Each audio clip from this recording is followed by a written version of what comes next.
In my 50 years of making functioning door hinges, it didn't occur to me to make them this way until just now.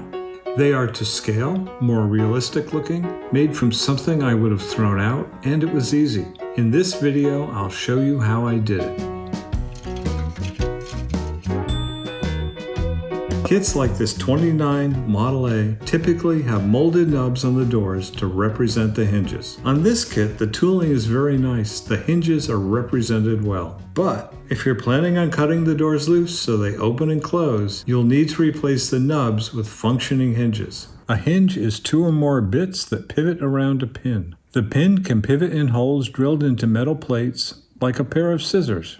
That's how I've done many hinges, but it doesn't look as realistic as I'd like.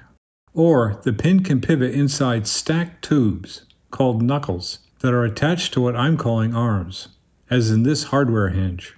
This is more like the exposed car door hinges, 2 or 3 round knuckles. I'm making hinges with tubes for the door on this T-bucket, using only 2 stacked tubes because there is so little room to work with, and it's sufficient for a model door. If you want to follow the build of this T-bucket, you can support this channel by becoming a Model Car Muse patron. Find the link to our Patreon page in the description. I use metal because even small bits are strong. I need something flexible enough to bend into shape, but sturdy enough to keep its shape, and strong enough to hold the weight of the door and function repeatedly. Plastic and even 3D printed resin would be too thick to be in scale. The first thing one would think to use is brass tube. I've tried that, soldering a tube to a brass strip arm, but I could not find a tube narrow enough to be in proper scale. I tried machining it down once, but that was too much work for something that really wasn't right in the end anyway. I can make my own tube by bending the end of a metal strip. Since the tube and arm are on the same metal strip, no soldering is necessary, so I've already eliminated a step. I like using brass.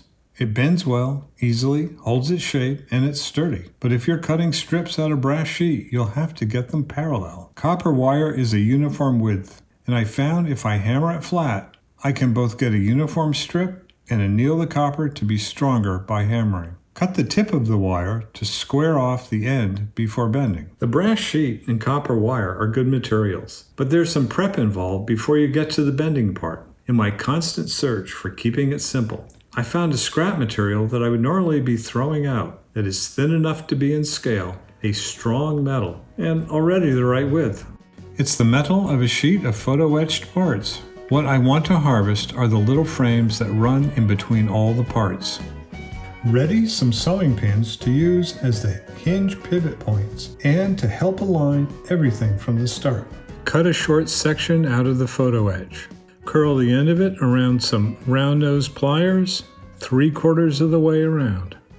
Take your sewing pin, which will be the pivot in the hinge. Hold it in a vise so you can close the circle the rest of the way. Don't get it too tight so the pin can still move freely. Make 4 more, one's extra. Bend it so the part that will be glued down conforms to the shape of the inner door panel, so just enough of the pivot point sticks outside the door. The arm is glued on the inside of the door. With the upper hinge in place, run the pin through it and then through the lower hinge to ensure they both line up. Both the upper and lower hinge have the same pivot point. Glue the lower hinge on the inside of the door panel. The second set of hinges are the ones that attach to the body. Bend the body hinges so they'll conform to the body when glued in place. I'll trim a little more off. Slide them on the pin so they're together with the door hinges. Put the door in the hinge assembly on the body. I'm going to bridge the gap between the back edge of the door and the body with some tape to hold it in place. Glue the arms to the inside of the body. Let the glue set.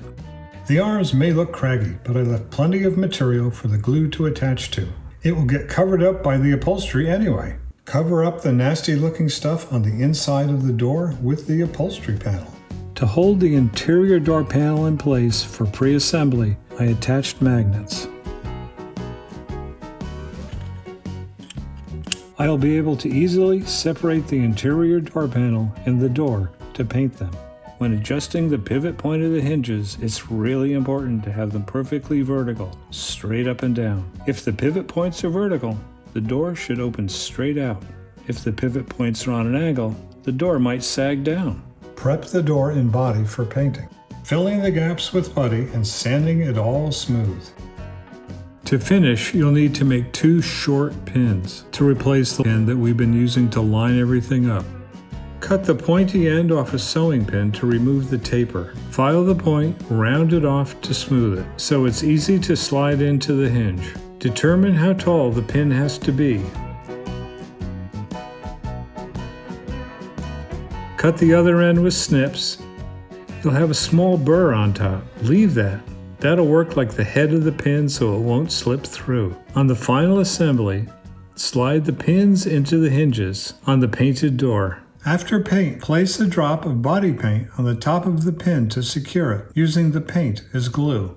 You'll see this car painted and complete in an upcoming video. Whether you use brass, copper, or scrap photo etch, you'll have hinges that are true to scale, look realistic, and function well.